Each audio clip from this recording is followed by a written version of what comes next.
को तोड़ ताड़ के 5,000 इधर 10,000 इधर कर दिया गया। सरकार ने बैठ दिए न्यारे जो के बिल्कुल, आप बिल्कुल ठीक कह रहे हैं ठाकुर साहब। जितना सरकार ने, अब हमारा यह है कि हमको नया परिसीमन कराना चाहिए। उस नए परिसीमन के तहत हमारी सीटें ठीक हो। 17 लोक विधानसभा तो रिजर्व हैं, उनमें से 5 ऐसी हैं भवानी खेड़ा जैसी कि जिनको राजपूत चाहें जिसके तले किसी के भी तिलक कर दें तो वही जीत जाए। लेकिन जी अब हम कैसे तिलक कर दें, हमारे पास तो झंडा नहीं है।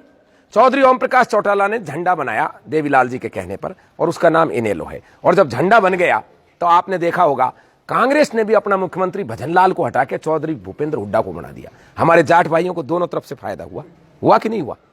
मायावती ने, जब से कांसीराम मायावती ने बहुजन समाज पार्टी बनाई है, हर आदमी जय भीम करता फिर रहा है। नहीं तो पदे कदे आपने सुना पहले ये चीज? दोनों तरफ से हमारे दलित भाइयों को फायदा हो रहा है। उधर मुलायम ने जब अहीर के लिए समाजवादी पार्टी बना दी, आज आप देख रहे हो मुलायम भले ही 5 सीट जीते हो, लेकिन हमारे यादव भाई 45 पहुंच गए लोकसभा के अंदर। क्यों पहुंच गए? कांग्रेस भी टिकट दे रही है, बीजेपी भी दे रही है, बीएसपी भी दे रही है, जेडीयू भी दे रहा है, सब देंगे उनको। तो ये स्थिति कब आती है? जब अपना झंडा हो, और जिनके झंडे होते हैं उन्हीं के डंडे होते हैं। भाई जिनका झंडा होगा उन्हीं का तो डंडा होगा। मायावती ने झंडा बनाया, मुलायम ने झंडा बनाया, झंडा रामविलास पासवान ने बनाया, और उस झंडे का परिणाम देखो आप।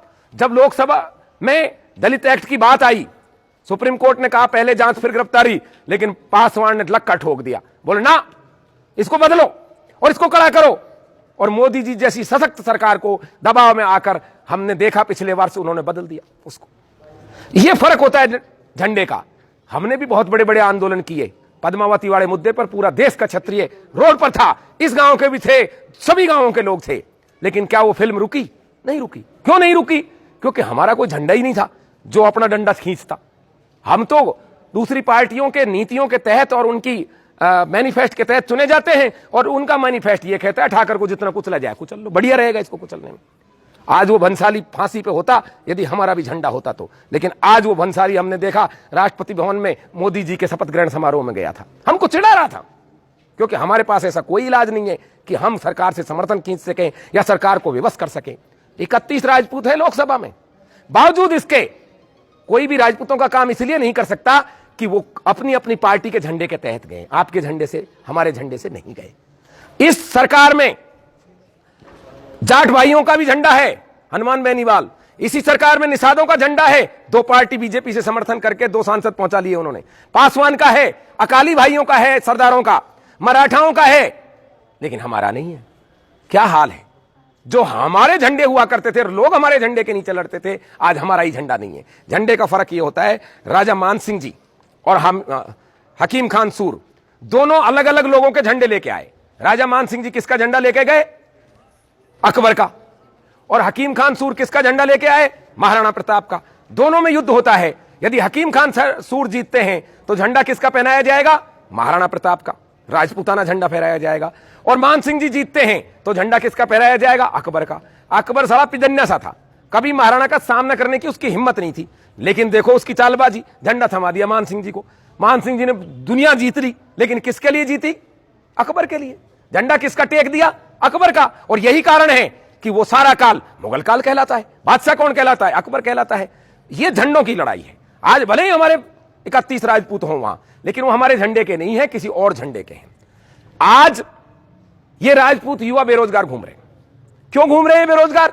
इसलिए बेरोजगार घूम रहे हैं कि आगे से इनकी पैरवी करने वाला कोई है नहीं। ये वही हरियाणा है कि एक मुख्यमंत्री कहते थे यदि हरियाणा पुलिस में भर्ती होना है तो जाटनी की कोख से पैदा होना पड़ेगा। कहते थे कि नहीं कहते थे? आप बताइए।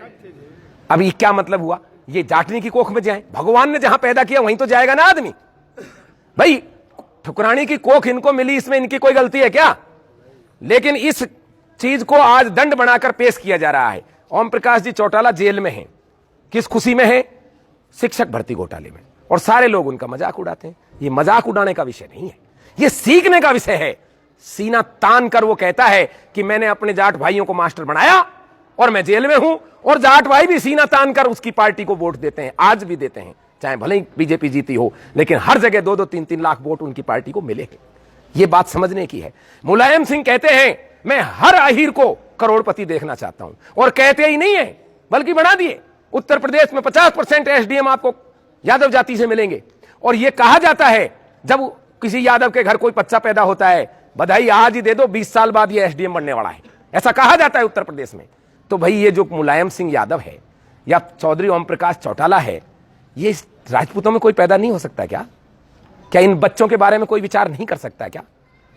ऐसे व्यक्ति की आज अपने समाज में जरूरत है जो अपना झंडा इन बच्चों के डंडे के ऊपर टांग कर, खम ठोक कर यह कह दे कि मैं भी भर्ती करूंगा बच्चों को, मैं भी घोटाला करूंगा, मैं जाने के लिए तैयार हूं जेल में, मैं मरने के लिए तैयार हूं।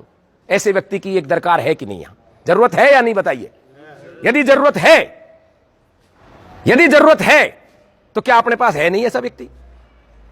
समाज को एक करने के लिए, एक झंडे के नीचे लाने के लिए एक ऐसा व्यक्ति चाहिए जिसकी सब मान्यता रखें, जिसका सब आदर करें, सम्मान करें, स्नेह करें। हमारे अनेक सामाजिक संगठन हैं और पूरे शक्तिवान हैं।